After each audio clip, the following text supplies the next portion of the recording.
اللہ رب العزت نے ہر انسان کے لیے آخرت کے دو مکان تیار کیے ہیں، ایک جنت میں، دوسرا جہنم میں۔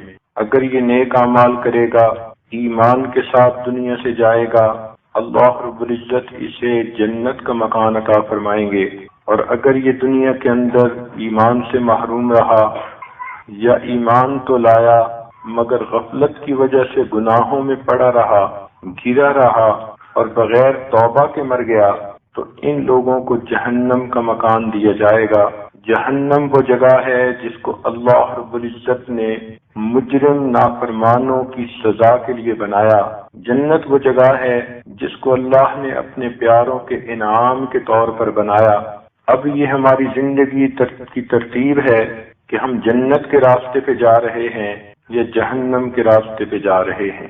ایک بزرگ فرماتے تھے، اے دوست، تیرا اٹھنے والا ہر قدم یا تجھے جنت کے قریب کر رہا ہے یا تجھے جہنم کے قریب کر رہا ہے۔ اگر اللہ رب العزت کے حکموں کو ماننے کے لیے اٹھ رہا ہے تو جنت کے قریب، اور اگر گناہوں کے لیے اٹھ رہا ہے تو جہنم کے قریب۔ تو ہماری زندگی کی ترتیب سے پتہ چل سکتا ہے کہ ہم کس راستے پہ چل رہے ہیں۔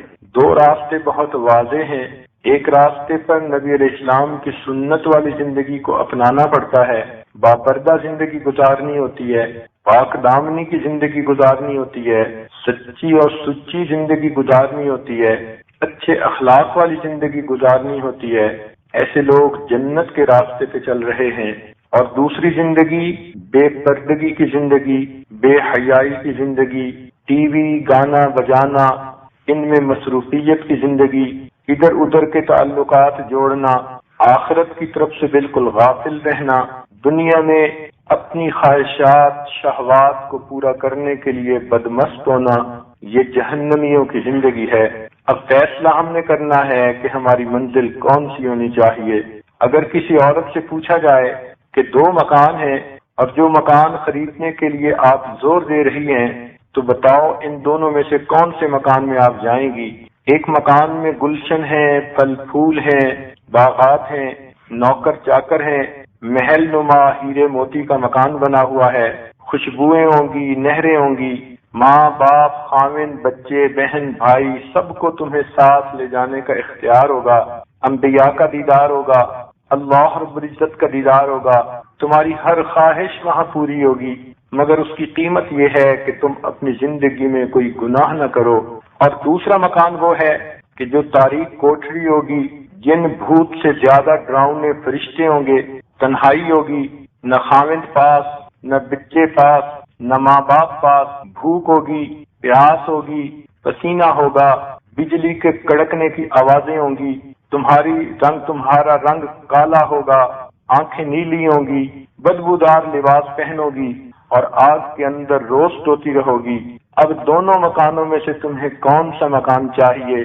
یہ دوسرے مکان کے بارے میں شرط یہ ہے کہ تم اپنی خواہشات دنیا میں پوری کر لو، جی بھر کے اپنی حسرتیں مٹا لو، لیکن یہ 30-50 سال کی بات ہے، پھر تمہیں اس مکان میں ہمیشہ ہمیشہ رہنا پڑے گا۔ تو کوئی بھی عقل مند عورت اس جہنم کے مکان میں جانا کبھی بھی پسند نہیں کرے گی، یہی چاہے گی کہ میں تو جنت میں جاؤں، میں تو دنیا میں اپنے بچوں کے بغیر رہ نہیں سکتی، خاوند سے جدائی کا سوچ نہیں سکتی، ماں باپ سے دور ہونے کے بارے خیال ذہن میں نہیں لا سکتی، میں جہنم کے مکان میں ہرگز نہیں جانا چاہتی کہ میں ان سب نعمتوں سے محروم ہو جاؤں گی۔ تو معلوم ہوا کہ ہر انسان کا دل یہی چاہتا ہے کہ مجھے رب رحمان کے قرب میں جنت کا مکان مل جائے اور ہمیشہ ہمیشہ میں اپنی چاہتوں کو وہاں جا کر پوری کر لوں۔ تو گویا زندگی میں ہمیں آخرت کو سامنے رکھ کر اپنی زندگی کی ترتیب بنانی ہے۔ جہنم کے عذاب کو برداشت کرنے کا حوصلہ ہم میں سے کسی بھی نہیں ہے۔ ہم تو اتنے ناز نعمت کے پلے ہوئے بندے ہیں کہ دھوپ کی گرمی برداشت نہیں ہوتی، ہم سے جہنم کی گرمی کہاں برداشت ہوگی۔ ہم گرمی کے موسم سے باہر سے گھر میں آئیں تو ہمیں جب تک آئس کولڈ واٹر نہ ملے یا کوئی اور مشروب نہ ملے، اس وقت تک ٹیپ واٹر پینے کو جی نہیں چاہتا۔ تو جہنم کے اندر تو اور گرم مشروبات پلائے جائیں گے۔ ہم تو 2 آدمیوں کے سامنے کی ذلت رسوائی برداشت نہیں کر سکتے، قیامت کے دن سب انسانوں کے سامنے ذلت رسوائی کیسے برداشت کریں گے؟ تو سچی بات تو یہی ہے کہ ہمیں اللہ رب العزت سے جنت کو طلب کرنا چاہیے اور جہنم سے اللہ کی پناہ مانگنی چاہیے۔ یہی دعا ہے جو نبی علیہ الصلوۃ والسلام نے سکھلائی، اللہم انی اسألک الجنہ، اے اللہ میں جنت کو طلب کرتی ہوں، اعوذ بک من النار، اور اے اللہ میں جہنم کی آگ سے تیری پناہ چاہتی ہوں۔ جب آپ یہ دعا کثرت سے مانگیں گی تو پھر آپ کو اپنی زندگی کی ترتیب کو دیکھنا ہوگا۔ اس لیے ہم نے ایک کاغذ پر جو کبیرہ گناہ انسان کرتا ہے ان کی فہرست بنا دی ہے۔ آپ سب اس فہرست کو تنہائی میں بیٹھ کر اپنے سامنے رکھیں اور سوچیں کون سے گناہ میں کرتی ہوں، کون سے گناہ نہیں کرتی۔ جو نہیں کرتی اس پر اللہ رب العزت کا شکر ادا کریں، اور جو گناہ کر بیٹھتی ہیں ان پر نشان لگا کر ان سے باقاعدہ توبہ کریں۔ جب آپ سب گناہوں سے باقاعدہ توبہ کر لیں گی تو گویا آپ کی اللہ رب العزت سے صلح ہو جائے گی، پروردگار عالم آپ کے پچھلے گناہوں کو معاف فرما دیں گے اور آئندہ آپ کے اعمال کا اجر بڑھا دیں گے۔ یہ راستہ ہے اللہ کی رضا والا راستہ۔ جس طرح تنہائیوں میں چھپ چھپ کے انسان گناہ کرتا ہے، اس کو چاہیے کہ اسی طرح تنہائیوں میں بیٹھ کر اپنے گناہوں کو یاد کرے اور چھپ چھپ کے اللہ کے سامنے روئے، معافیاں مانگے کہ پروردگار میرے گناہوں کو معاف فرما دیجئے۔ لہذا اس فہرست کو فقط ایک کاغذ نہ سمجھنا، بلکہ یوں سمجھنا کہ ہمیں ایک ترتیب بتائی گئی ہے کہ کس طرح ہم جنت میں جا سکتی ہیں اور جہنم سے ہم پناہ حاصل کر سکتی ہیں۔ جب تک انسان گناہوں کو نہ چھوڑے اسے اللہ کا قرب حاصل نہیں ہو سکتا۔ ذہن میں رکھ لینا، دل کے کانوں سے سن لینا، اللہ رب العزت پاک ہیں اور گناہوں کی نجاست ہوتی ہے۔ جس انسان کے بدن پر گناہوں کی نجاست لگی ہوگی یہ ناپاک انسان اللہ کے ساتھ واصل نہیں ہو سکتا۔ اس پاک ذات کے ساتھ واصل ہونے کے لیے انسان کو نجاست سے پاک ہونا پڑتا ہے۔ لہذا گناہوں سے معافی مانگنی انتہائی ضروری ہے۔ یوں سوچئے کہ اگر 17 کبیرہ گناہ لکھے گئے تو ہم اللہ رب العزت سے 17 قدم دور کھڑے ہیں۔ اگر ہم 17 گناہ کرتے ہیں، اگر ان میں سے ہم نے کچھ گناہ چھوڑ دیے تو ہم اتنا قریب ہو گئے۔ جس نے 15 گناہ چھوڑ دیے وہ 15 قدم قریب ہو گیا۔ جس نے 17 گناہ چھوڑ دیے وہ اللہ رب العزت کے ساتھ واصل ہو گیا۔ تو اس کاغذ کے آئینے میں ہم اپنی حیثیت دیکھ سکتے ہیں کہ ہم اللہ رب العزت سے کتنے دور ہیں یا کتنا قریب ہیں۔ خوش نصیب ہیں وہ عورتیں جو اپنی زندگی کو سب گناہوں سے بچائیں اور سچی معافی مانگ کر اپنے رب کو منائیں۔ رمضان مبارک کے چند دن باقی ہیں، ویسے بھی یہ عشرہ مغفرت کا عشرہ ہے، اس میں اپنے گناہوں کو معاف کروا لیجئے۔ ایک مرتبہ جبریل علیہ السلام نے بد دعا کی، برباد ہو جائے وہ شخص جس نے رمضان کا مہینہ پایا اور اس نے اپنی مغفرت نہ کروائی۔ نبی علیہ السلام نے اس دعا پر آمین کہہ دی۔ اب یہ ہمارے لیے بڑی اہم بات ہو گئی۔ آپ خود سوچیں، کسی ماں کے نالائق بیٹے کو اگر کوئی بد دعا دے تو ماں اس کو برا سمجھتی ہے، میرے بیٹے کو بد دعا کیوں دے رہا ہے؟ لیکن نبی علیہ السلام تو ماں باپ سے بھی زیادہ امت پر شفیق۔ جبرائیل علیہ السلام نے جب بد دعا کی تو نبی علیہ السلام نے آمین کی مہر لگا دی۔ یہ کیسے ہو سکتا ہے ماں کے سامنے کسی بچے کو بدبخت کہا جائے اور ماں آمین کہہ دے؟ یہ تو کبھی نہیں ہو سکتا۔ تو اللہ کے محبوب نے آمین کیوں کہی؟ معلوم ہوا رمضان میں اتنی آسانی سے بخشش ہو جاتی ہے کہ جو ذرا بھی اپنی نیت بنا لے اور توبہ کی اوپر آمادہ ہو جائے، اللہ رب العزت کی رحمت بہانے ڈھونڈتی ہے اور اس انسان کی بخشش کر دی جاتی ہے۔ اور بخشش سے محروم وہی رہتا ہے جو حقیقتاً محروم ہوتا ہے۔ اس لیے نبی علیہ الصلوۃ والسلام نے آمین کہہ دی۔ اب سوچنے کی بات ہے، اول تو اپنے گناہوں کا بوجھ سر پر بہت ہے، اوپر سے اگر نبی علیہ السلام کی بد دعا بھی ہمیں لگ گئی تو پھر ہمارا کیا بنے گا؟ اس لیے ان چند دنوں کے اندر اپنے رب سے گناہوں کو بخشوا لیجئے۔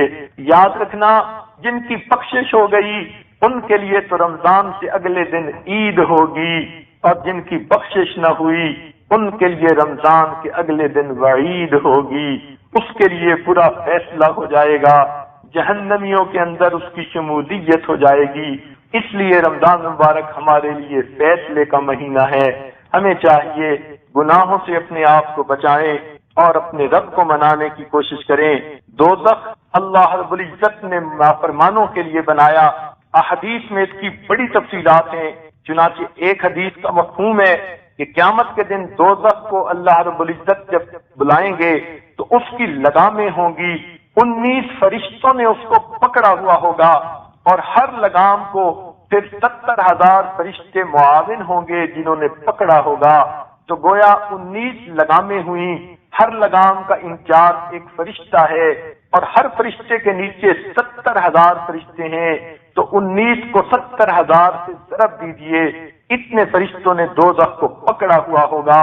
اور جس طرح منہ زور گھوڑا چھڑانے کی کوشش کرتا ہے، دوزخ جب مجرموں کو دیکھے گی اپنے آپ کو چھڑانے کی کوشش کرے گی، غصے میں آئے گی، اور جب سامنے آئے گی تو حدیث پاک میں آتا ہے کہ یہ سانس لے گی، اور اس کا سانس ایسا ہوگا کہ دھواں اٹھے گا، شعلے اٹھیں گے، اور وہ شعلے جہنمیوں مجرموں کے سروں پر آ کر گریں گے، اس کے اندر ابال آئے گا، پھر یہ اللہ رب العزت کے سامنے سجدہ کرے گی، اور بالآخر اللہ رب العزت کے سامنے عرض کرے گی سب تعریف اللہ کے لیے ہے جس نے مجھے نافرمانوں سے بدلہ لینے کے لیے پیدا کیا۔ پھر کہے گی اے اللہ، آج تیرے مجرم میرے سامنے ہیں، مجھے آپ نے پیدا اسی لیے کیا تھا، ذرا مجھے اجازت تو دیجئے میں ان مجرموں سے نمٹ لوں۔ اس کے بعد پھر اس کے اندر ایک شور بپا ہوگا، اور ایسے آوازیں آئیں گی کہ جیسے اس کے شعلے اٹھ رہے ہیں، انہا ترمی بشرر کالقصر کانہ جمالۃ صفر، ایسے بڑے بڑے اس کے شعلے ہوں گے جیسے بڑے بڑے محلات ہوتے ہیں، اتنے بڑے بڑے شعلے اٹھ کر جہنمیوں کے اوپر آ کر گریں گے۔ روایت میں آتا ہے اس وقت کوئی نبی مرسل اور رسول بھی ایسا نہیں ہوگا کہ جو اللہ کے خوف سے کانپ نہیں رہا ہوگا، اور اس کو یہ ڈر ہوگا کہ معلوم نہیں یہ شعلے کہیں میرے سر پر نہ آ کر گر جائیں۔ جب نیکوں کا یہ حال ہوگا تو پھر ہم جیسے گناہگاروں کا کیا حال ہوگا؟ دل دہل جائیں گے، آنکھوں کے آگے اندھیرا آ جائے گا، انسان کے دل حلق تک پہنچ جائیں گے، اور اس وقت کوئی اپنا نہیں ہوگا، سب رشتہ داریاں ختم ہو جائیں گی۔ قرآن نے فیصلہ کر دیا الاخلاء یومئذ بعضهم لبعض عدو الا المتقین، سوائے نیک لوگوں کے سب لوگ ایک دوسرے کے دشمن بن جائیں گے۔ چنانچہ جہنم کے کرندوں کو اللہ تعالیٰ بلائیں گے، اے میرے جہنم کے اندر کام پر معمور فرشتوں باہر نکلو۔ تو جہنم کے اندر جو فرشتے ہوں گے جو سزائیں دیں گے نافرمانوں کو، وہ جہنم کے اندر سے باہر نکلیں گے۔ حدیث پاک میں آتا ہے ہر کارندے کے ہاتھ میں زنجیریں ہوں گی، کوڑے ہوں گے، اور کالا لباس ہوگا۔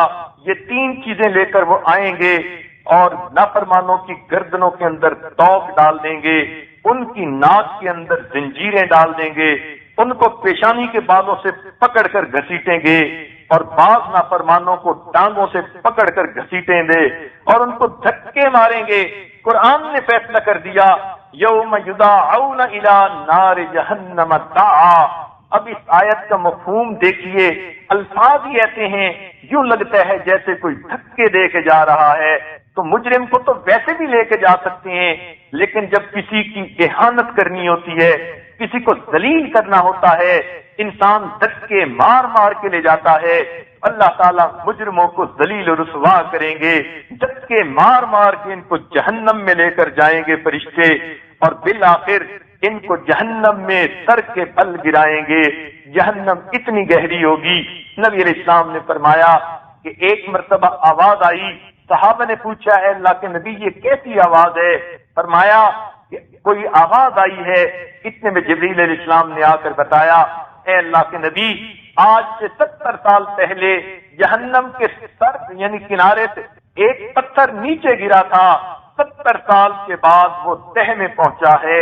اتنا گہرائی ہے جہنم میں آپ ذرا کنویں کا تصور ذہن میں رکھیے کہ اگر 50 فٹ کے کنویں میں نیچے انسان جائے تو کیسے محسوس کرتا ہے، جہاں 70 سال کی گہرائی میں نیچے جانا پڑے گا اور وہاں پر انسان کو جلایا جائے گا۔ جہنم کے مختلف اللہ رب العزت نے حصے بنائے، فرمایا لہا سبعۃ ابواب، اس کے 7 دروازے ہیں، لکل باب منہم جزء مقسوم، ہر دروازے کے لیے ایک گروہ ہے جس کو اس میں سے گرایا جائے گا۔ چنانچہ بعض نے کہا کہ 7 طبق ہیں، 7 حصے ہیں، 7 سٹوریز ہیں جہنم کی۔ سب سے اوپر والی کو جہنم کہتے ہیں، اس میں گناہگار مومن جائیں گے۔ پھر دوسری کو لظا کہتے ہیں، اس میں یہود جائیں گے۔ پھر تیسرے کے اندر نصارہ جائیں گے۔ چوتھے کو سعیر کہتے ہیں، اس میں صائبین جائیں گے۔ 5ویں کو سقر کہتے ہیں، اس میں مجوسی جو آگ پرست ہوتے ہیں وہ جائیں گے۔ اور 6 کے اندر اس کا نام جحیم ہے، اس میں مشرکین جائیں گے۔ اور 7ویں کا نام حاویہ ہے، یہ سب سے نیچے کا، اس میں منافقین ہوں گے۔ قرآن نے فیصلہ کر دیا ان المنافقین فی الدرک الاسفل من النار، منافق سب سے نیچے کے حصے پر ہوں گے۔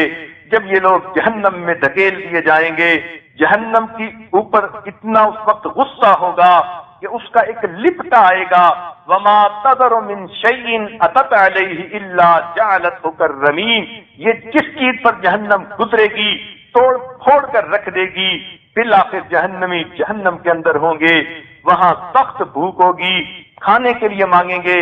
ان کو اللہ تعالی شجرۃ الزقوم، قرآن مجید میں ہے کہ ان کو ان شجرۃ الزقوم طعام الاثیم کالمہل یغلی فی البطون کغلی الحمیم، ان کو زقوم کا پودا دیا جائے گا، کانٹے ہوتے ہیں، اتنا کڑوا کہ زبان سے لگایا نہیں جا سکتا۔ انسان اس کو کھائے گا، نہ نگلتے بنے گی نہ اگلتے بنے گی، چنانچہ پانی مانگے گا۔ قرآن مجید میں فرمایا کہ جب وہ پانی مانگے گا کہا جائے گا سقوا ماء حمیما، تم گرم پانی پیو، فقطع امعاءہم، وہ جب گرم پانی پیئیں گے ان کی آنتیں کٹ کے پخانے کے رستے نیچے گر جائیں گی۔ دوسری جگہ فرمایا وَيُسْقَى مِن مَّاءٍ صَدِيدٍ يَتَجَرَّعُهُ وَلَا يَكَادُ يُسِيغُهُ، ان کو ایسا پانی پلایا جائے گا کہ وہ پانی نہیں پی پائیں گے، گھونٹ گھونٹ پیئیں گے اور وہ گھونٹ بھی ان کے اندر اتر نہیں پائے گا۔ وَإِن يَسْتَغِيثُوا، اور جو پینے کے لیے پانی مانگیں گے، يُغَاثُوا بِمَاءٍ كَالْمُهْلِ، ایسا پینے کے لیے پانی دیا جائے گا جیسے پگھلا ہوا تانبا ہوتا ہے۔ یشفی الوجوہ، وہ گرم اتنا ہوگا جب پانی پینے لگیں گے اس کی گرمی کی وجہ سے چہرے کی کھال اتر جائے گی۔ سوچئے تو صحیح کہ وہ کتنا گرم ہوگا۔ فرمایا طعام ذا غصۃ وعذاب الیما، پھر ان کو ایک جگہ فرمایا ولا طعام الا من غسلین، ان کو پینے کے لیے غسلین دیا جائے گا۔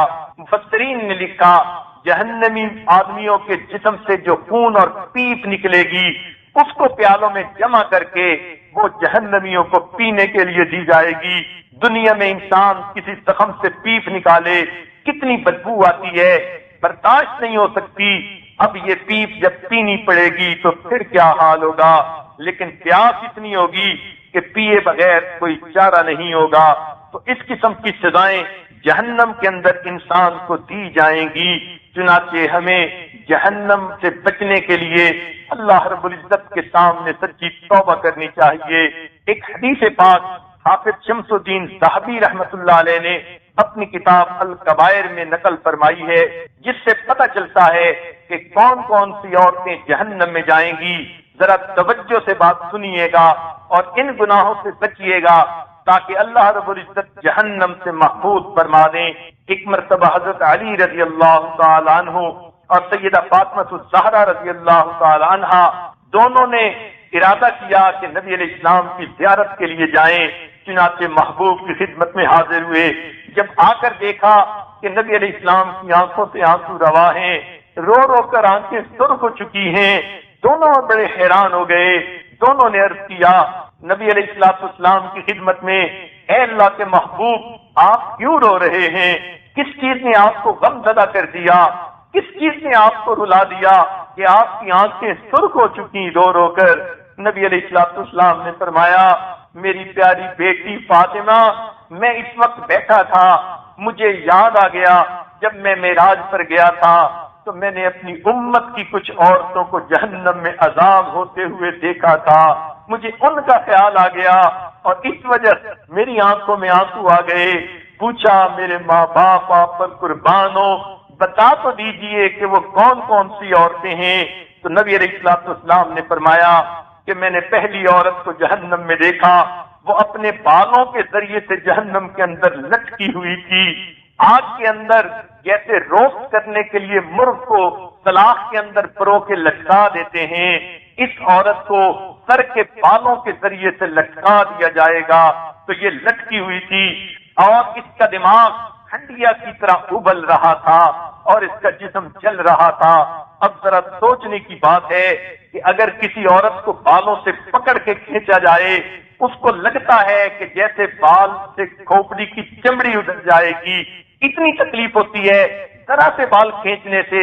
جب عورت بالوں کے بل لٹکا دی جائے گی تو پھر اس کا کیا حال ہوگا، اور پھر اس کو اتنی گرمی محسوس ہوگی کہ اس کا دماغ ہنڈیا کی طرح ابل رہا ہوگا۔ نبی علیہ السلام نے فرمایا، یہ وہ عورت ہوگی جو دنیا کے اندر پردے کا خیال نہیں کرتی ہوگی، اس کو بن سنور کر باہر نکلنے کا شوق ہوتا ہوگا، اچھے اچھے فیشن والے کپڑے پہن کر یہ اجنبی غیر محرموں کو دکھاتی ہوگی، اپنے طور پر یہ اپنے حسن کی زکات نکالتی ہوگی، لیکن پتہ اس کو قیامت کے دن چلے گا میں نے کتنا بڑا گناہ کیا۔ اس لیے یہ وہ عورت ہے جو دنیا میں پردہ کا خیال نہیں رکھتی تھی۔ ایک بات ذہن میں رکھ لیجئے، ایک چیز ستر ہوتی ہے اور ایک چیز پردہ ہوتا ہے۔ ستر عورت کے لیے سوائے چہرے کے، ہاتھوں کے اور پاؤں کے اور باقی سارا جسم ستر میں شامل ہے، اس لیے نماز کی حالت میں اس سب کو چھپانا عورت پر ضروری ہوتا ہے۔ اگر انسان کے چہرے، ہاتھوں کی ہتھیلیاں اور پاؤں، ان کے علاوہ جسم کا کوئی بھی حصہ نماز کے اندر تھوڑی دیر کھلا رہ گیا تو اس عورت کی نماز ہرگز قبول نہیں ہوگی۔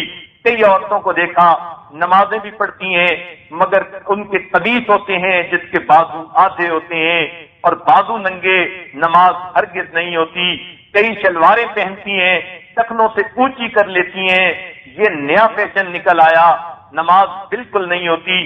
کئی اتنا باریک دوپٹہ پہنتی ہیں، بال صاف نظر آ رہے ہوتے ہیں، ان کی نماز نہیں ہوتی۔ تو ستر کا کیا مطلب ہے کہ نماز کے اندر اپنے آپ کو اس طرح کپڑے موٹے میں چھپا لینا کہ چہرے، ہاتھوں اور پاؤں کے سوا جسم کا کوئی بھی حصہ نہ نظر آ سکے، یہ انسان کا ستر ہے اور اس کو چھپانا نماز میں ضروری ہے۔ ستر کے علاوہ ایک پردہ ہوتا ہے، پردہ انسان کے اور عورت کے جسم کے تمام حصوں کا غیر محرموں سے ضروری ہے۔ اس لیے فرمایا فَاسْأَلُوهُنَّ مِنْ وَرَاءِ حِجَابٍ، اے صحابہ تم نبی علیہ السلام کی بیویوں سے کوئی چیز مانگنا چاہو تو تم پردے کے پیچھے سے مانگو۔ تو گویا نامحرم اجنبی سے پورے جسم کو پردے میں رکھنا یہ پردہ کہلاتا ہے، یہ حجاب کہلاتا ہے۔ تو ستر ہوتی ہے نماز میں اور حجاب ہوتا ہے غیر محرموں سے۔ تو غیر محرموں سے اپنے آپ کو چھپانا چاہیے۔ عورتیں جب گھر میں رہیں تو ماں باپ اپنے بہن، اپنے بھائیوں کے سامنے، بیٹوں کے سامنے اپنے چہرے کو اور اپنے ہاتھ پاؤں کو کھول سکتی ہیں، لیکن جب باہر نکلنا ہو، غیر محرموں اور اجنبیوں کے اندر سے گزرنا ہو، پھر سر سے لے کے پاؤں تک اپنے جسم کو چھپانا ضروری ہے۔ اگر نہ چھپایا تو پھر انسان کو اس پر سزا ملے گی۔ حدیث پاک میں آتا ہے بے پردہ عورت جب گھر سے نکلتی ہے اس وقت سے اللہ کے فرشتے اس پر لعنت کرنا شروع کر دیتے ہیں جب تک لوٹ کر گھر واپس نہیں آ جاتی۔ اللہ کے فرشتے اس پر لعنت کرتے رہتے ہیں۔ پھر عورتیں کہتی ہیں گھر میں سکون نہیں، خاوند توجہ نہیں دیتا، اولاد بات نہیں مانتی، کاروبار اچھا نہیں۔ او خدا کی بندی، جب تجھ پر اللہ کے فرشتوں کی ہر وقت لعنت برستی ہے تو تیری زندگی میں برکتیں کہاں آئیں گی؟ یہ اسی لعنت کا نتیجہ ہوتا ہے کہ گھروں میں پریشانیاں ہوتی ہیں، دل کو سکون نہیں ہوتا، مرد جان نہیں چھوڑتے، ہر طرف سے ذلت و رسوائی ہوتی ہے۔ یہ اللہ رب العزت کے حکم کو توڑنے کا نتیجہ ہے۔ لہذا خوش نصیب ہیں وہ عورتیں جو پردے کا اہتمام کرتی ہیں، یہ دنیا میں پردے کا اہتمام کریں گی، اللہ رب العزت قیامت کے دن ان کے قصوروں پر اللہ رحمت کے پردے کی چادر ڈال دیں گے۔ اس دن پتہ چلے گا کہ کتنا اجر اس کا ملا۔ لہذا جو عورت ننگے سر بازار میں پھرتی ہے، بال لوگ دیکھتے ہیں، چہرہ دیکھتے ہیں، کئی یہ تو سینہ کھول کے چلتی ہیں، اور آج کل تو بہت ہی بے پردگی بڑھتی جا رہی ہے، ایسی تمام بے پردہ عورتوں کے لیے فرمایا جہنم کے اندر ان کو بالوں کے ذریعے سے لٹکا دیا جائے گا۔ اب ذرا تصور تو کریں کہ کسی عورت کے بالوں کو اگر ہاتھوں میں پکڑ کے لٹکا دیا جائے تو وہ تو آدھا منٹ بھی نہیں لٹک سکتی، سمجھتی ہے میرے بال سارے کے سارے کھوپڑی سے اکھڑ جائیں گے، میری چمڑی ادھڑ جائے گی۔ تو اگر جہنم کے اندر ہمیشہ ہمیشہ بالوں کے ذریعے لٹکنا پڑا، آگ میں جلنا پڑا، اور دماغ کو ایسا ابال دیں گے اس لیے کہ ان کے دماغ میں فساد تھا، ان کے دماغ کا قصور تھا، یہ اس بے پردگی کو کچھ سمجھتی نہیں تھی، اس لیے اللہ تعالیٰ دماغ کو اتنا گرم کریں گے کہ دماغ ان کا کھول رہا ہوگا۔ تو نبی علیہ السلام نے فرمایا کہ یہ عورت وہ ہے جو پردے کا خیال نہیں کرتی تھی۔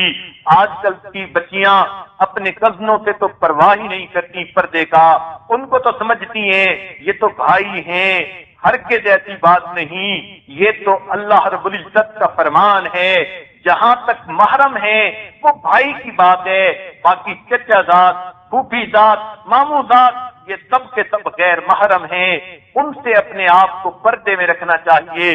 کئی مرتبہ ایسا ہوتا ہے کہ خامد ایک ایسے گھر میں رہتی ہے، خامد بھی ہے، اکٹھا جوائنٹ فیملی ہے، دیور وغیرہ بھی ہیں، تو وہ تو غیر محرم ہوتے ہیں۔ تو ایسی عورتوں کو چاہیے کہ وہ اپنے چہرے کے اوپر دوپٹے کو اس طرح رکھا کریں کہ جس طرح گھونگھٹ ہوتا ہے، اور اپنے دیوروں سے بات اگر کرنی بھی پڑ جائے تو اسی طرح نگاہیں نیچی کر کے، سر جھکا کے، پردہ آگے ہو تو ان سے بات بھی انسان کر لے۔ جب انسان، آپ مثال سوچ لیجئے، جب انسان کسی سے ناراض ہوتا ہے تو وہ اس سے بات بھی اگر کر لیتا ہے اس کی طرف دیکھتا بھی نہیں، اس کو اپنا چہرہ بھی نہیں دیکھنے دیتا، بس بات کر لیتا ہے جیسے کسی سے ناراضگی ہو، اور انسان کا اس کے ساتھ جیسے برتاؤ ہوتا ہے، ویسے ہی عورت کو چاہیے کہ اللہ رب العزت نے اسے غیر محرم کہا، اس لیے اس سے اللہ رب العزت کی وجہ سے ایسا معاملہ ہے، یہ اپنے چہرے کے اوپر اس طرح دوپٹہ کر لے کہ وہ گھونگھٹ کی طرح ذرا بڑھا رہے، اسی طرح گھر کے کام کرتی رہے تو دوسرا مرد اس کے چہرے کی طرف نہیں دیکھ سکے گا۔ مردوں کو چاہیے وہ بھی ایسی عورتوں کے چہروں کو نہ دیکھیں، اور عورتوں کو چاہیے وہ بھی مردوں کے سامنے اپنے چہرے کو مت کھولیں، گھونگھٹ سے چہرے کو ذرا پردے میں رکھنے کی کوشش کریں، اور پھر اللہ رب العزت سے دعائیں مانگیں کہ پروردگار ہمارے قصوروں کو معاف فرما دے۔ تاہم یہ تو وہ غیر محرم تھے جو گھر کے اندر ہوتے ہیں، جو گھر کے باہر ہیں، ان سے تو 100% جو ہے پردے میں رہنا چاہیے، حتیٰ کہ 1 ملی میٹر بھی جسم وہ نہ دیکھ سکیں عورت کا۔ یہ اچھا پردہ ہے کہ انسان دوسروں سے بالکل پردے میں رہے، ورنہ قیامت کے دن یہ سزا ملے گی۔ نبی علیہ الصلوۃ والسلام نے ایک اور حدیث پاک میں ارشاد فرمایا کہ عورتیں 4 وجہ سے جہنم میں زیادہ جائیں گی۔ ایک بات فرمائی، ان میں اللہ رب العزت کے حکم ماننے کا جذبہ کم ہوتا ہے، ان کو کہو یہ اللہ کا حکم ہے، یہ سن کے ان پر اتنا اثر کوئی نہیں ہوتا، معمولی سمجھتی ہیں، اچھا کر لیں گی پورا۔ اسی طرح نبی علیہ الصلوۃ والسلام کی اطاعت کا جذبہ کم ہوتا ہے، ان کو بتائیں ایسا کرنا سنت ہے، یہ اس کو معمولی سمجھ لیتی ہیں، سنت کی اتباع کا جذبہ اتنا زیادہ نہیں ہوتا۔ فرمایا تیسری بات یہ کہ ان کے اندر شوہر کی اطاعت کا جذبہ کم ہوتا ہے، عام طور پر یہ شوہر کو اپنی بات منوانے کی کوشش کرتی ہیں، اپنے رنگ میں ڈالنے کی کوشش کرتی ہیں، کہتی ہیں شوہر ہمارے ہاتھ میں آ جائے، ہماری ہر بات ماننے لگ جائے۔ یہ ماننے کے لیے بجائے منوانے کی کوششیں زیادہ کرتی ہیں، اور اسی وجہ سے یہ شوہروں سے بدتمیزی بھی کر جاتی ہیں اور اس وجہ سے جہنم کی مستحق ہو جاتی ہیں۔ اور چوتھی بات نبی اسلام نے فرمائی کہ ان میں بن ٹھن کر باہر نکلنے کا شوق بہت زیادہ ہوتا ہے۔ تو تین شوق تھوڑے ہیں، اللہ کی فرما برداری، نبی علیہ السلام کی فرما برداری، شوہر کی فرما برداری، مگر ایک شوق بہت زیادہ ہوتا ہے اور اس کو کہتے ہیں بن ٹھن کر سنور کر باہر نکلنا۔ لہذا ایسا اگر ہو کر باہر نکلے گی تو یہ ان کے جہنم میں جانے کا سبب بن جائے گا۔ تو پہلی عورت کو جو عذاب ہوا، جو اپنے بالوں کے ذریعے جہنم میں لٹکی ہوئی تھی، یہ بے پردگی کی مرتکب ہونے والی عورت تھی۔ اب اپنی زندگیوں کو آپ خود دیکھیے کہ آپ کہاں کہاں بے پردگی کی مرتکب ہوتی ہیں، اس سے توبہ کر لیجئے اور آئندہ پردے کا لحاظ خیال کیجئے تاکہ اللہ تعالیٰ جہنم میں جانے سے محفوظ فرما دیں۔ نبی علیہ السلام نے فرمایا میں نے دوسری عورت کو دیکھا جس کو جہنم میں عذاب ہو رہا تھا، وہ اپنی زبان کے بل لٹکی ہوئی تھی۔ اب ذرا سوچنے کی بات ہے، کسی کی زبان کو تھوڑا سا کھینچیں کتنی تکلیف ہوتی ہے۔ اگر اس کے جسم کا پورا وزن زبان کے اوپر آئے اور زبان کے اندر ایک سوراخ کر کے زنجیر ڈال دیں اور عورت کو اس پر لٹکا دیں تو وہ کتنی تکلیف میں ہوگی۔ نبی علیہ السلام نے فرمایا یہ زبان کے بل لٹکنے والی عورت وہ تھی جو زبان دراز تھی، منہ پھٹ تھی، شوہر سے بدتمیزی کرنے والی تھی، ایسی باتیں کرتی تھی، کبھی ماں کا دل دکھی کر دیتی، کبھی بہن کا دل دکھی کر دیتی، کبھی بچوں کو کوسنا شروع کر دیتی۔ یہ زبان سے دوسروں کے دلوں پہ زخم لگاتی تھی، دوسروں کو تکلیف پہنچاتی تھی۔ اور واقعی ہم نے بعض عورتوں کے بارے میں سنا، خود کہتی ہیں میں نے ایسی بات کی کہ فلاں تو سڑتی رہی، جلتی رہی ہوگی، میں نے تو اس کو جلانے کے لیے ایسا کیا۔ جو عورتیں یوں سوچتی ہیں میں نے اس کو جلانے کے لیے کیا، یہ ان کو کیا جلائیں گی، یہ تو ان فکروں کی وجہ سے خود جہنم کی آگ میں جلے گی۔ تو زبان کی بے احتیاطی کرنے والی عورت، اس کو اللہ رب العزت کے محبوب نے دیکھا کہ اپنی زبان کے بل جہنم میں لٹکی ہوئی ہے اور اس کے اوپر آگ کا عذاب ہو رہا ہے۔ نبی علیہ السلام نے ارشاد فرمایا میں نے تیسری عورت کو دیکھا کہ وہ قیامت کے وہ جہنم کے اندر اپنے پستانوں کے بل لٹکی ہوئی تھی، اس کے دونوں پستانوں میں سوراخ کر کے زنجیر ڈال دی گئی تھی اور ان کا پورا بدن اس کے اوپر تھا اور وہ لٹک رہی تھی۔ ذرا تصور کر کے سوچئے اگر کبھی ایسا ہو جائے انسان کو کتنی تکلیف ہو، یہ کون عورت ہوگی؟ نبی علیہ السلام نے فرمایا جس کے غیر محرم مردوں کے ساتھ تعلقات ہوں گے، یہ ان سے باتیں کرتی ہوگی، یہ ان سے عشق کرتی ہوگی، یہ ان سے برائی کے کام کرتی ہوگی، ایسی زانیہ عورت کو اللہ رب العزت پستانوں کے بل لٹکا دیں گے۔ آج کل بے حیائی کا دورہ ہے، ٹی وی نے، کیبل نے آج جوان بچیوں کو حیا سے محروم کر رکھا ہے اور ڈائجسٹ وغیرہ نے اوپر سے اور جو ہے اس پر زہر پھیلا دی ہے۔ لہذا بچیاں اپنی جوانی کی عمر کو پہنچتی ہیں، ان کو گناہ کرنے کے ایسے ایسے طریقے بتائے جاتے ہیں، فلموں اور ڈراموں کے ذریعے ایسی رومانی کہانیاں سنوائی جاتی ہیں۔ اور عجیب بات تو یہ کہ ماں باپ اپنے گھر میں کیبل کا کنیکشن خود لگواتے ہیں، چینل کا کنیکشن خود لگواتے ہیں اور جوان بیٹیاں بھی دیکھتی ہیں۔ اور بعض گھروں میں تو ماں باپ کے اپنے کمروں میں ٹی وی علیحدہ ہوتا ہے اور بیٹیوں کے کمروں میں ٹی وی علیحدہ ہوتا ہے، اور بیٹیاں اپنی مرضی کی کیسٹیں خود منگا کے ویڈیو دیکھتی ہیں۔ جب یہ سکرین کے اوپر گناہوں کی کہانیاں سنیں گی، آخر انسان ہے، جوان ہے، ان کے اپنے اندر بھی یہی جذبے پیدا ہوں گے، پھر یہ چھپ چھپ کر گناہ کریں گی، ماں باپ کے ناک کے نیچے دیا جلائیں گی، کسی کو پتہ بھی نہیں چلنے دیں گی، مگر اپنی عزت خراب کر بیٹھیں گی، اپنے ناموس کو داغدار کر بیٹھیں گی۔ اگر ایسا ہوا ماں باپ کی اس گناہ میں برابر کے شریک ہوں گے کہ انہوں نے ان کا خیال نہ رکھا، اور اگر ماں باپ نے خیال رکھا مگر اس نے خود کرتوت ایسے کیے تو پھر یہ خود ذمہ دار ہوگی۔ مگر اس کو کس طرح لٹکایا جائے گا؟ حدیث پاک میں فرمایا گیا پستانوں کے اندر سوراخ کر کے زنجیر ڈالی جائے گی اور اس کو اس کے اندر سے لٹکا دیا جائے گا، آگ اس کے جسم کو جلا رہی ہوگی۔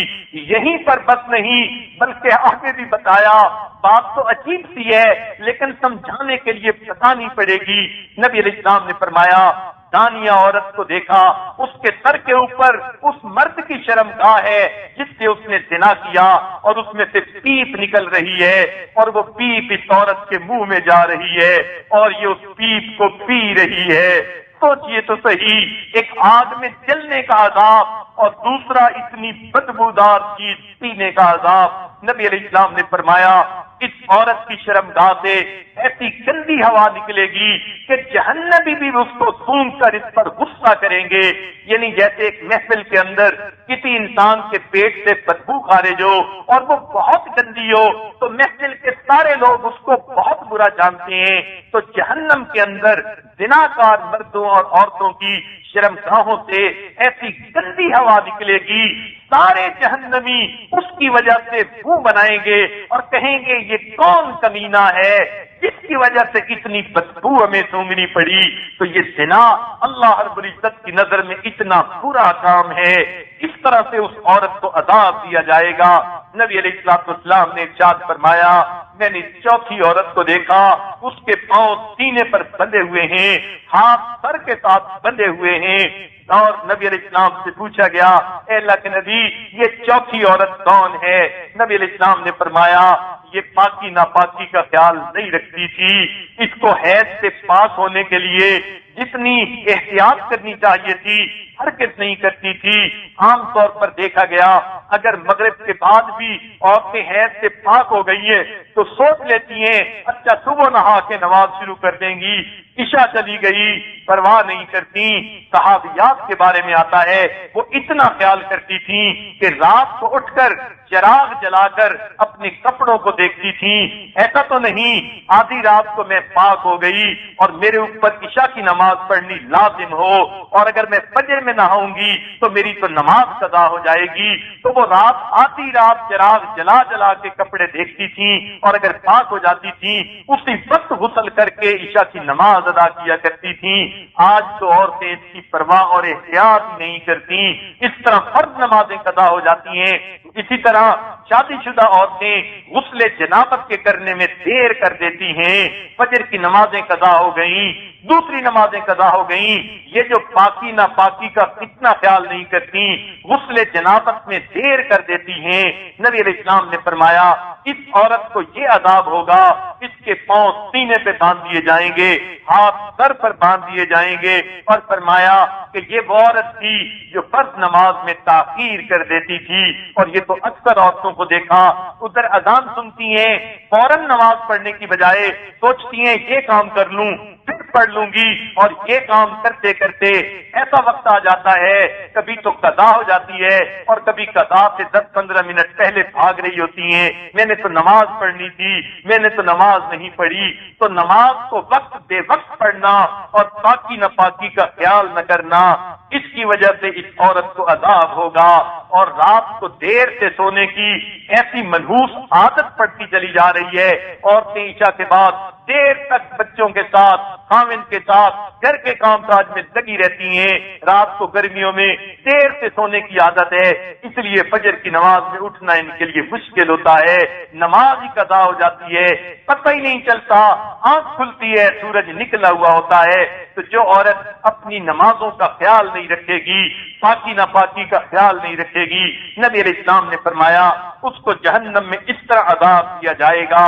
پھر نبی علیہ السلام نے فرمایا پانچویں عورت کو میں نے دیکھا کہ جس کا چہرہ خنزیر کی طرح بن گیا تھا اور اس کا جسم گدھے کی طرح تھا، تھی تو وہ عورت ہی، مگر اس کے جسم کی جلد جو تھی وہ ایسی بن گئی جیسے گدھے کا جسم ہوتا ہے، اور چہرہ ایسے بن گیا جیسے خنزیر کا چہرہ ہے، گویا شکل مسخ کر دی گئی، اور اس طرح سے اس کو عذاب ہو رہا تھا۔ فرمایا یہ وہ عورت ہوگی جو جھوٹ بولتی ہوگی، غیبت کرتی ہوگی، چغل خوری کرتی ہوگی۔ اب سوچئے تو صحیح، یہ عادتیں تو اکثر جو ہے وہ دیکھی جاتی ہیں۔ چغل خوری تو ایسی ہے کہ بیوی چاہتی ہے کہ ساس کی چغلیاں کر کے خاوند کو اپنی طرف کر لے، ساس چاہتی ہے کہ وہ بہو کی چغلیاں کر کے اپنے بیٹے کو اپنے قابو میں رکھے۔ اب یہ ساس اور بہو کی سرد جنگ چل رہی ہوتی ہے، کئی گھروں میں تو گرم جنگ چل رہی ہوتی ہے۔ اب ایک دوسرے کے چغلیاں کھانے سے دونوں اپنے عاقبت خراب کر رہی ہوتی ہیں۔ اللہ رب العزت نے چغل خور کے لیے ایسا عذاب دیا کہ ان کا چہرہ مسخ کر دیا جائے گا، کیونکہ چغلی کھانے والا بات کو بڑھا چڑھا کے بیان کرتا ہے، اگر وہی بات بھی کرے ایسے انداز میں کرتا ہے کہ دوسرے کے دل میں نفرت آئے اس بندے سے، غصہ آئے اس بندے کے دل کے بارے میں، کیونکہ یہ بات بدل کے کرتی ہیں۔ اس لیے عذاب بھی اللہ نے دیا، ان کی شکلوں کو جہنم میں مسخ کر دیا جائے گا، چہرہ خنزیر کی طرح بنا دیں گے اور باقی جسم گدھے کی طرح بنا دیں گے۔ یہ غیبت کرنے والی، جھوٹ بولنے والی اور چغل خوری کرنے والی عورتیں ہوں گی۔ غیبت اور چغل خوری میں تھوڑا سا فرق ہے۔ غیبت کہتے ہیں اگر کوئی آدمی کسی کی تعریف کرے تو اسے تعریف اچھی نہ لگے، یہ اس کی بد تعریفی کی بات کر دے، کسی کے پیٹھ پیچھے بد تعریفی کی بات کرنا، اس کو تو غیبت کہتے ہیں۔ لیکن چغل خوری میں بات تو وہی ہوتی ہے، مگر ساتھ یہ بھی نیت ہوتی ہے کہ یہ بندہ اس سے دور ہو جائے۔ غیبت میں نیت ہوتی ہے یہ بندہ اس کو برا سمجھنے لگ جائے۔ تو غیبت اور چغل خوری میں یہ فرق ہے، غیبت اس لیے کی جاتی ہے بندہ اس کو برا سمجھے، اور چغل خوری اس لیے کی جاتی ہے کہ بندہ دل سے اس سے نفرت کرنے لگ جائے اور اس سے کٹ جائے، تو تعلق توڑنے کی نیت ہوتی ہے، کسی کو لگائی بجھائی کہتے ہیں، اس سے رشتہ داریاں ٹوٹتی ہیں، لوگ ایک دوسرے سے جدا ہوتے ہیں۔ اس لیے چغل خور انسان اللہ رب العزت کو ہرگز پسند نہیں۔ جہنم میں ایسی عورتوں کو وہ عذاب دیا جائے گا۔ یہ بات یاد رکھیے، یہ سب گناہ فقط عورتوں میں ہی نہیں ہوتے، مردوں میں بھی ہوتے ہیں۔ اگر کوئی مرد بھی ایسا گناہ کرے گا اس کو بھی ایسی ہی سزا ملے گی جیسی عورتوں کو مل رہی ہے۔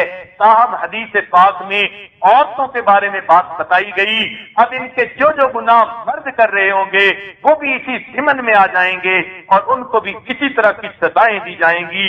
نبی علیہ السلام نے فرمایا، چھٹی عورت کو میں نے دیکھا، اس کی شکل کتے جیسی تھی اور وہ آواز ایسے نکالتی جیسے کتا بھونک رہا ہوتا ہے، اور آگ اس کے منہ میں سے داخل ہوتی تھی اور اس کے بہانے کی جگہ سے باہر نکل رہی تھی۔ اس طرح میں نے دیکھا فرشتے اس کو گرد مار رہے ہیں۔ پوچھا ہے اللہ کے نبی اس نے کون سا قصور کیا؟ فرمایا اس کے اندر حسد بہت زیادہ تھا، وہ دوسروں سے حسد کرتی تھی۔ آج کل عورتوں میں حسد کی بیماری بہت زیادہ، مردوں میں بھی ہے مگر عورتوں میں شاید 2 ہاتھ اور زیادہ ہے۔ یہ دوسروں کے مال و منال پر حسد کرتی ہیں، اہل و عیال پر حسد کرتی ہیں، حسن و جمال پر حسد کرتی ہیں، خوبی و کمال پر حسد کرتی ہیں، دوسرے کا اچھا ان سے دیکھا نہیں جا سکتا، اندر اندر چلتی رہتی ہیں۔ کسی کو نعمت ملے ان کے دل سے بوجھ ہوتا ہے، یہ حسد کی بات ہے۔ یہ حسد انسان کی نیکیوں کو ایسے کھا جاتا ہے جیسے آگ کسی خشک لکڑی کو کھا لیتی ہے۔ تو نبی کا تذکرہ ہے جن کو قیامت کے دن اس طرح جہنم میں عذاب دے دیا جائے گا۔ اب سوچنے کی بات ہے کہ آپ ان 6 باتوں کو اچھی طرح غور کر لیں اور پھر دیکھیں کون سے گناہ میں کرتی ہوں۔ ایسا تو نہیں میں جہنم میں سر کے بل لٹکی ہوں گی، زبان کے بل لٹکی ہوں گی، پستانوں کے بل لٹکی ہوں گی، میں جہنم کے اندر ہاتھ پاؤں بندھے ہوئے ہوں گے اور گرد لگ رہے ہوں گے، میری شکل خنزیر کی بنی ہوئی ہوگی۔ ہوگی یا میری شکل کتے کی بنی ہوئی ہوگی. ہم ان گناہوں کو بیٹھ کر سوچیں اور پھر اللہ تعالیٰ سے معافی مانگیں. آج وقت ہے سلو کرنے کا، ہم معافی مانگیں گے، پروردگار ہمیں معاف فرما دیں گے. اور اگر آج معافی نہ مانگی تو پھر قیامت کے دن جتنا چاہیں روئیں گے. اللہ رب العزت ہماری طرف دھیان ہی نہیں دیں گے، توجہ ہی نہیں کریں گے، بات ہی نہیں کریں گے. اس لیے اپنے ایمان کی حفاظت بہت ضروری ہے. عورتوں کو دیکھا یہ بعض اوقات کلمات کفر بول جاتی ہیں، بیچاریوں کو علم نہیں ہوتا، ایسی ایسی باتیں کر جاتی ہیں جو کفریہ باتیں ہوتی ہیں اور علماء سے سیکھتی بھی نہیں، کتابوں میں پڑھتی بھی نہیں، دین کا شوق اتنا نہیں کہ ان کو سیکھیں اور اپنے ایمان کی حفاظت کریں. اگر ایمان کی حفاظت کا ان کو شوق ہو جائے، اعمال کا شوق ہو جائے، پھر تو کیا ہی خوب بات ہے. اس لیے ایسے کلمات کہہ جاتی ہیں کہ جس کی وجہ سے بعض اوقات ایمان ہی طلب کر لیا جاتا ہے. اگر ایمان طلب ہو گیا پھر تو ہمیشہ ہمیشہ جہنم میں رہنا پڑے گا. اس لیے ہمیں چاہیے ہم سچی توبہ کر کے نئے سرے سے مسلمان بن جائیں اور اپنے رب کی نعمتوں کو سامنے رکھیں. اب سوچئے ایک جنت میں جانے والے لوگ ہیں جن کے رہنے سہنے کی باتیں کل آپ نے سن لی، ایک جہنم میں سزا پانے والے ہیں. قرآن بتا رہا ہے یوم نحشر المتقین الی الرحمن وفدا. جنتی لوگوں کو اللہ تعالیٰ سواریوں پہ بٹھا کر جنت لے جائیں گے. اور جہنمیوں کے بارے میں فرمایا وَنَسُوقُ الْمُجْرِمِينَ إِلَى جَهَنَّمَ وِرْدًا. جہنمیوں کو پیاسا ہانک کر جیسے جو ہے جانوروں کو ہانک کر لے جاتا ہے، ان کو اس طرح ہانک کر جہنم کے اندر ڈال دیا جائے گا. جنتیوں کے بارے میں فرمایا وَسَقَاهُمْ رَبُّهُمْ شَرَابًا طَهُورًا. ان کا پروردگار ان کو شراب طہور پلائے گا اور فرمائے گا إِنَّ هَذَا كَانَ لَكُمْ جَزَاءً وَكَانَ سَعْيُكُمْ مَشْكُورًا. یہ بدلہ ہے جو تم نے نیک اعمال کیے. اور جہنمیوں کے بارے میں فرمایا وَإِن يَسْتَغِيثُوا يُغَاثُوا بِمَاءٍ كَالْمُهْلِ يَشْوِي الْوُجُوهَ بِئْسَ الشَّرَابُ. کتنا برا مشروب پینے کے لیے دیا جائے گا تو زندگیوں میں کتنا فرق ہوگا. اب ہم فیصلہ کر لیں ہم کس طرف جانا چاہتے ہیں. جو ایمان سے خالی جائیں گے وہ قیامت کے دن اللہ رب العزت سے بات کرنے کی کوشش کریں گے.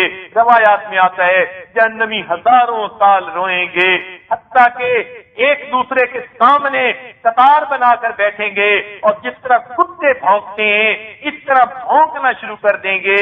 کئی ہزار سال تک رونے کی وجہ سے ان کی آوازیں کتوں کے بھونکنے کی سی آوازیں بن جائیں گی.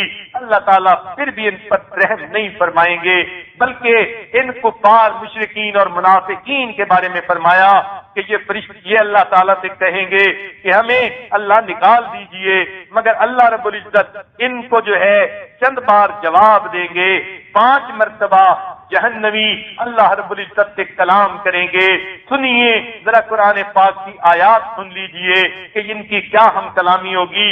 جہنمی کہیں گے ربنا امتنا اثنتین واحییتنا اثنتین فاعترفنا بذنوبنا فهل الى خروج من سبیل. اے اللہ ہمیں 2 دفعہ زندگی ملی، موت مل گئی، اللہ ہم نے اپنے قصوروں کا اعتراف کر لیا. اے اللہ ہے کوئی باہر نکلنے کا راستہ؟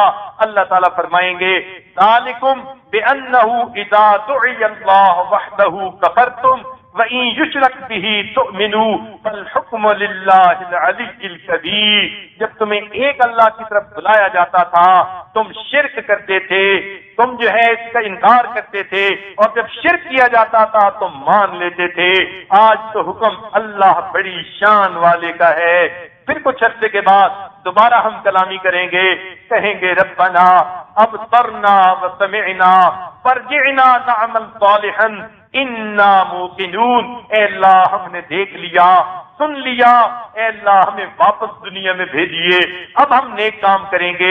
اللہ تعالیٰ فرمائیں گے فذوقوا بما نسیتم لقاء یومکم ھذا انا نسیناکم فذوقوا عذاب الخلد بما کنتم تعملون. چنانچہ تم آج کے دن کو بھول گئے تھے، ہم نے تمہیں بھلا دیا، اب چکھو یہ دردناک عذاب. پھر تیسری مرتبہ کئی ہزار سال کے بعد ہم کلامی کریں گے، کہیں گے ربنا اخرجنا نعمل صالحا ربنا اخرنا الى اجل قریب نجب دعوتک ونتبع الرسل، اے پروردگار ہمیں نکال دیجئے، ہم دنیا میں جائیں گے تو آپ کے رسولوں کی دعوت کو قبول کر کے ان کی اتباع کریں گے۔ فرمایا جائے گا اولم تکونوا اقسمتم من قبل ما لکم من زوال، ہم نے تمہیں پہلے نہیں یہ بتا دیا تھا، تم قسمیں کھاتے تھے یہ نعمتیں ہم سے کبھی زائل نہیں ہوں گی۔ پھر کئی ہزار سال کے بعد چوتھی مرتبہ یہ بات کریں گے اور یہ کہیں گے ربنا اخرجنا، اللہ ہمیں باہر نکال دیجئے، نعمل صالحا غیر الذی کنا نعمل، ہم اچھے کام کریں گے ایسے نہیں جیسے پہلے کیا کرتے تھے۔ اللہ تعالیٰ کی طرف سے ارشاد ہوگا اولم نعمرکم ما یتذکر فیہ من تذکر وجاءکم النذیر، کیا ہم نے تمہیں زندگی نہیں دی تھی اور تمہیں نصیحت نہیں کی تھی کہ تم مان لو، اور تمہارے پاس تو ہمارے انبیاء ڈرانے والے بھی آئے تھے مگر تم نے تو کان ہی نہ دھرے۔ بالآخر کئی ہزار سال کے بعد پانچویں مرتبہ پھر فریاد کریں گے اور بڑے عجیب الفاظ ہیں، کہیں گے ربنا اخرجنا منہا، اے اللہ ہمیں اس میں سے نکال دیجئے، فإن عدنا فإنا ظالمون، اے اللہ اگر ہم پھر لوٹ کے برے کام کریں گے تو واقعی ہم ظالم ہوں گے۔ اللہ تعالیٰ جواب میں فرمائیں گے قال اخسئوا فیہا ولا تکلمون، پڑے رہو پھٹکارے ہوئے، میں تم سے کلام نہیں کرنا چاہتا، جیسے غصے میں کوئی کہتا ہے میں تمہاری شکل نہیں دیکھنا چاہتا، شٹ اپ، مجھ سے بات نہ کرو۔ اللہ تعالیٰ اسی طرح فرمائیں گے قال اخسئوا فیہا ولا تکلمون، پڑے رہو پھٹکارے ہوئے، خبردار مجھ سے بات نہ کرو۔ لہذا اس کے بعد اللہ تعالیٰ ان سے کبھی بھی کلام نہیں کریں گے۔ اللہ تعالیٰ پھر اس فریق کے بارے میں فرماتے ہیں انہو کان فریق من عبادی یقولون ربنا آمنا، میرے بندوں کا ایک ایسا گروہ تھا جنہوں نے کہا ہم اپنے رب پر ایمان لے آئے، فاغفر لنا وارحمنا وانت خیر الراحمین، فاتخذتموہم سخریا، تم نے ان کے ساتھ ٹھٹھا بنایا، ان سے مذاق کرتے تھے، حتی انسوکم ذکری، حتی کہ تم میرے ذکر کو بھول گئے۔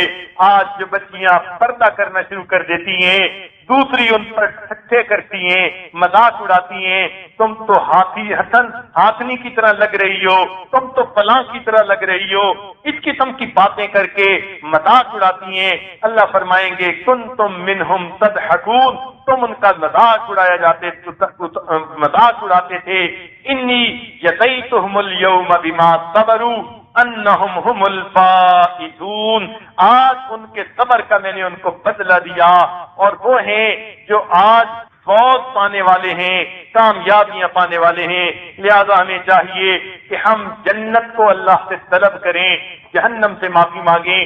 اللہ تعالیٰ قرآن پاک میں فرماتے ہیں افمن یلقی فی النار خیر ام من یأتی آمنا یوم القیامہ، ذرا بتاؤ تو صحیح جس کو آگ کے اندر ڈال دیا جائے وہ بہتر ہے یا وہ جس کو قیامت کے دن اللہ تعالیٰ امن عطا فرمائیں گے؟ تو سچی بات تو یہ جس کو قیامت کے دن امن مل گیا، مغفرت مل گئی، وہی خوش نصیب ہے۔ اللہ رب العزت ہمیں جنت کی نعمتیں عطا فرما دے۔ ایک بات ذہن میں رکھنا، اگر آپ اللہ سے جنت کا مکان مانگیں گی تو آپ کو فقط مکان ہی نہیں ملے گا، اس مکان میں آپ کو سب نعمتیں مل جائیں گی۔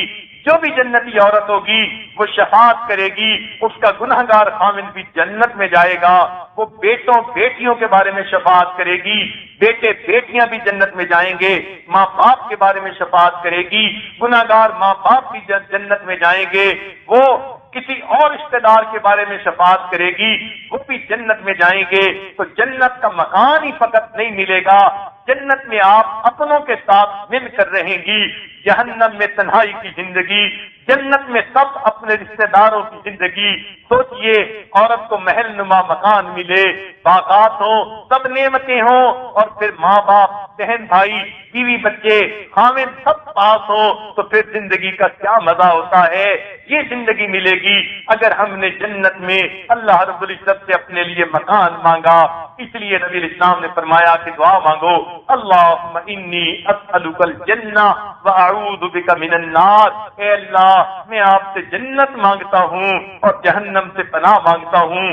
اس لیے ہمیں چاہیے کہ ہم اللہ رب العزت سے جنت کو طلب کریں۔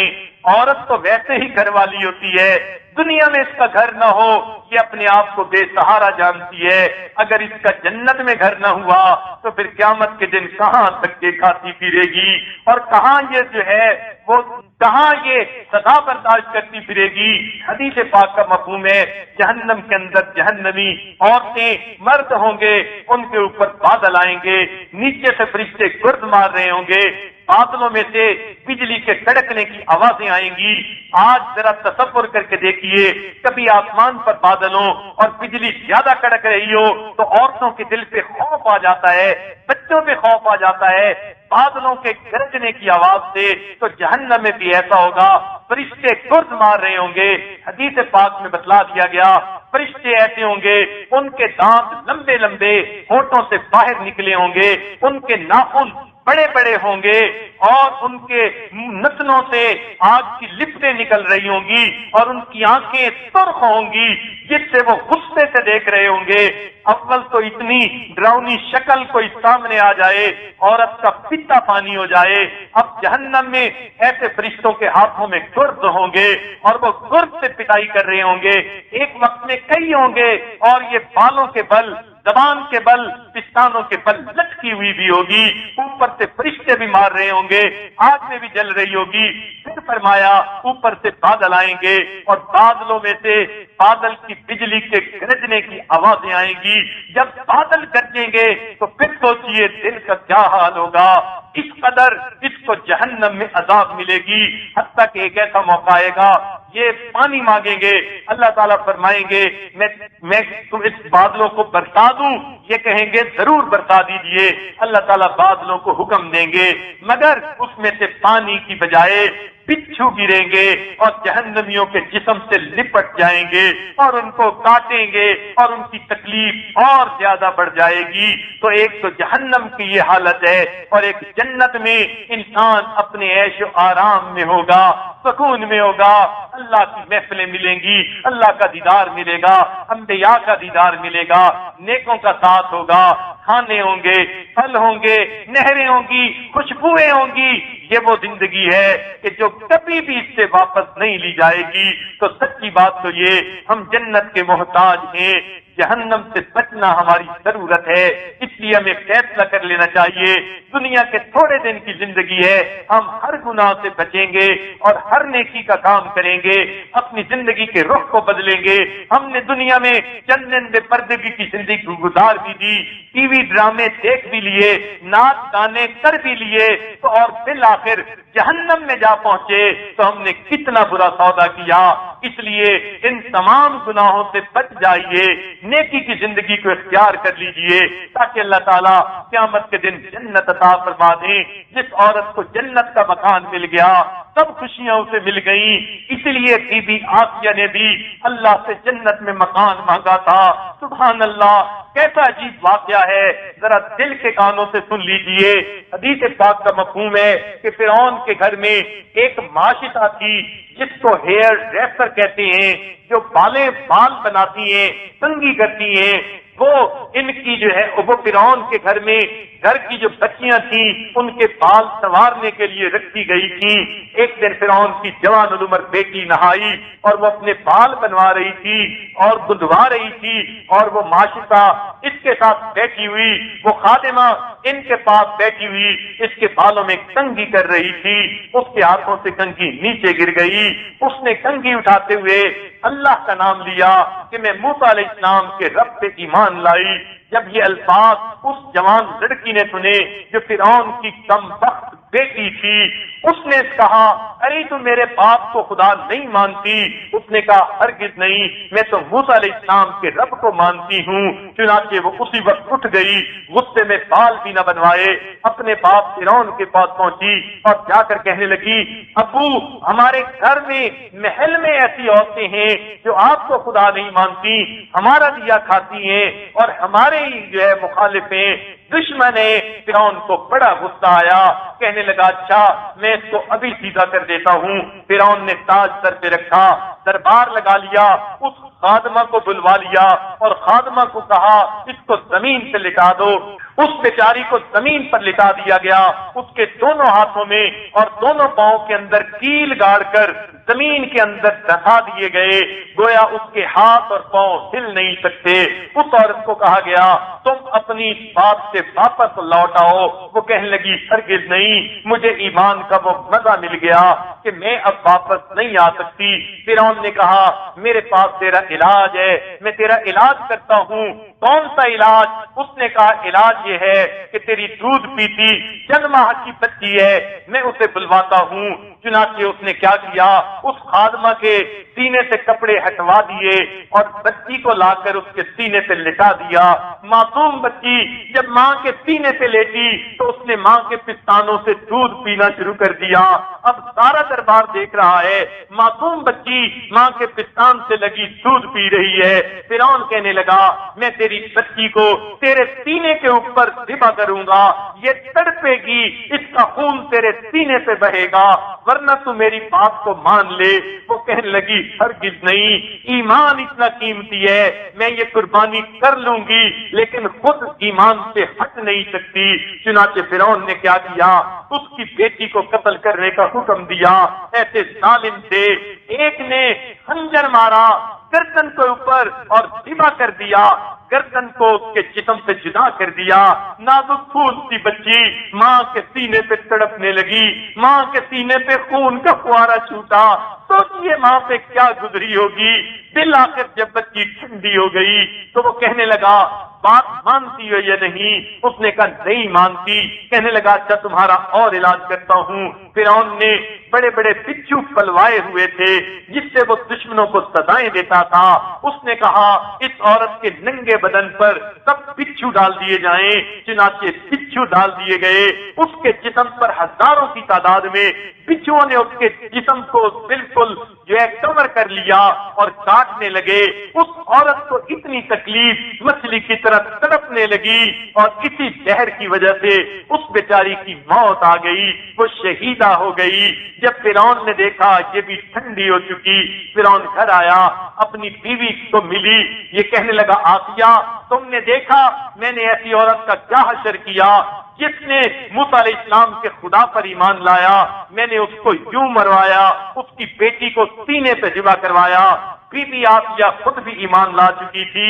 بی بی آسیہ کہنے لگی تو مردود ہے، ظالم ہے، تو نے ایک معصوم بچی کی جان لی اور ایک ماں کو تم نے ذبح کیا، تو کتنا بدبخت انسان ہے۔ فرعون کو اپنی بیوی آسیہ کے حسن و جمال کی وجہ سے بڑی محبت تھی۔ آسیہ کو اللہ نے حوروں جیسا حسن و جمال عطا کیا تھا۔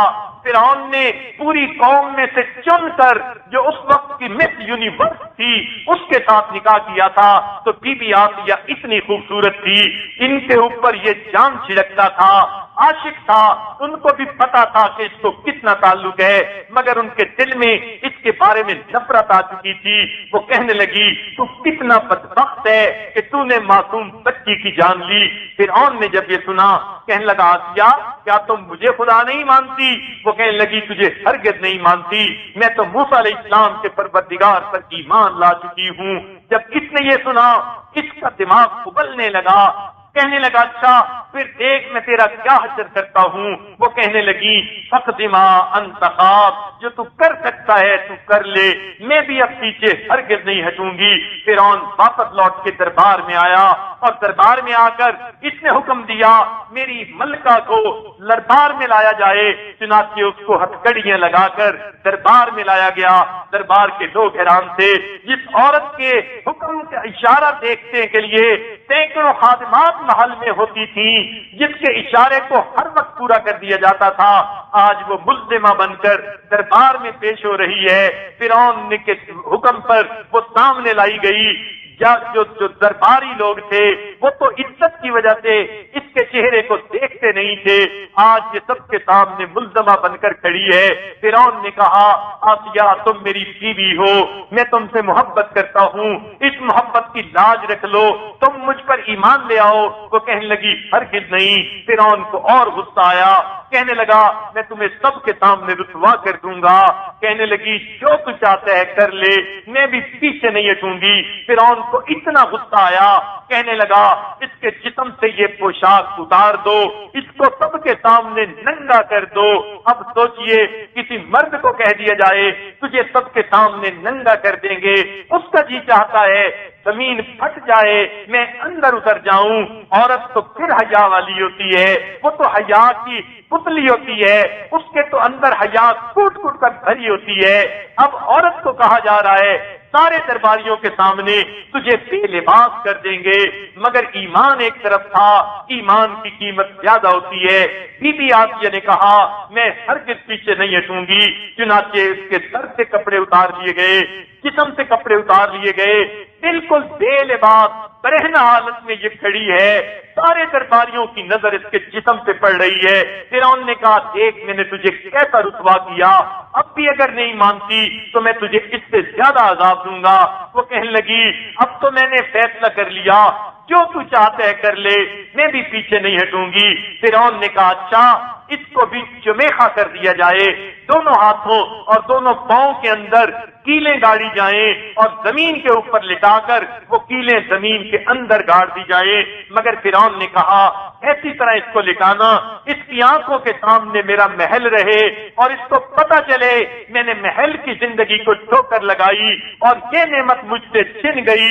چنانچہ فرعون کے کہنے پر بی بی آسیہ کو اس طرح لٹایا گیا کہ اس کے چہرے کے سامنے محل تھا، اس کو یہ احساس رہے اس محل سے مجھے نکال دیا گیا، میں اس محل سے محروم ہو گئی، اور اس کے ہاتھ پاؤں کو میخیں لگا دی گئیں۔ چنانچہ فرعون نے کہا کیا اب تو مانتی ہے؟ اب بھی میں معاف کرنے کے لیے تیار ہوں۔ انہوں نے کہا ہرگز نہیں۔ چنانچہ فرعون نے حکم دیا لوگوں کو کہ آؤ اور اس کے جسم سے اس کی کھال کو زندہ حالت میں اتار دو۔ چنانچہ لوگ اسرے اور چاقو تیز ہاتھ قسم کے بنے ہوئے تھے وہ لے کر آئے، بڑے شارپ ایجز تھے، اور انہوں نے زندہ حالت میں بی بی آسیہ کی کھال اتارنی شروع کر دی۔ اب ذرا سوچئے تو صحیح کہ زندہ حالت میں انستھیزیا بھی نہیں دیا گیا، اس کی کھال اتاری جا رہی ہو تو جسم کو کتنی تکلیف ہوتی ہے۔ بی بی آسیہ ننگی حالت میں لیٹی ہیں، سامنے محل ہے، کھال اتر رہی ہے، لیکن ایمان بڑی قیمتی چیز ہے، ان کی توجہ اللہ کی طرف ہے۔ جب جسم سے کھال اتاری گئی، عجیب بات کتابوں میں یہ لکھی گئی سارے جسم سے کھال اتار دی گئی، لیکن ابھی ان کی جان میں جان باقی تھی، ابھی موت نہیں آئی۔ ان کا جسم کے اوپر اب جب کھال اتر جائے تو ہوا بھی لگے تو زخم کو تکلیف ہوتی ہے، یہ بھی تڑپ رہی تھی، سامنے محل تھا۔ فرعون نے کہا اب آخری موقع ہے، اگر تم اب بھی نہیں مانتی میں تمہارے زخموں پہ مرچیں ڈلوا دوں گا، تمہیں اور تکلیف ہوگی۔ چنانچہ انہوں نے کہا میں ہرگز پیچھے نہیں ہٹوں گی۔ چنانچہ فرعون نے اشارہ کیا ان کے پورے جسم پر جہاں کھال اتر چکی تھی مرچوں کو چھڑک دیا گیا، یہ درد کی وجہ سے مچھلی کی طرح تڑپنے لگ گئیں۔ اس وقت ان کی نظر محل پر پڑی کہ یہ وہ محل ہے جہاں سے مجھے اس نے نکالا، جس نے اپنے رب سے دعا کی۔ قرآن نے اس دعا کو نقل فرمایا۔ اللہ تعالیٰ فرماتے ہیں ومریم، اللہ تعالیٰ فرماتے ہیں کہ آسیہ جو تھی جو فرعون کی بیوی تھی، اس نے اپنے رب سے یہ دعا کی رب ابن لی عندک بیتا فی الجنہ، اے اللہ یہ فرعون کمینہ مجھے اس محل سے نکال چکا اور کہتا ہے تم محروم ہو گئی، اللہ مجھے محل نہیں چاہیے، رب رب ابن لی عندک بیتا فی الجنہ، اللہ مجھے اپنے پاس جنت میں گھر عطا کر دیجئے۔ سوچئے عورت جب گھر اللہ سے مانگتی ہے سب سے پہلی چیز اس کو گھر چاہیے، وہ گھر مانگتی ہے، سر چھپانے کی جگہ مل جائے۔ چنانچہ بی بی آسیہ نے یہی دعا مانگی، رب ابن لی عندک بیتا فی الجنہ، اے اللہ جنت میں اپنے پڑوس میں کوئی مکان عطا کر دیجئے۔ رب ابن لی عندک بیتا فی الجنہ ونجنی من فرعون وعملہ ونجنی من القوم الظالمین۔ چنانچہ اللہ نے ان کی دعا کو قبول کر لیا اور بالآخر انہوں نے تڑپ تڑپ کر جان دے دی۔ اب ذرا اگلی بات سن لیجئے، ان دونوں عورتوں نے ایمان کی خاطر قربانی دی اور اللہ سے جو مانگا ان کو ملا، لیکن اللہ نے ان کی امیدوں سے بڑھ کر دیا۔ چنانچہ حدیث پاک میں آتا ہے اللہ تعالیٰ نے اس خادمہ کی اتنی قدردانی فرمائی، نبی علیہ السلام جب معراج کے لیے تشریف لے جانے لگے تو راستے میں تھے کہ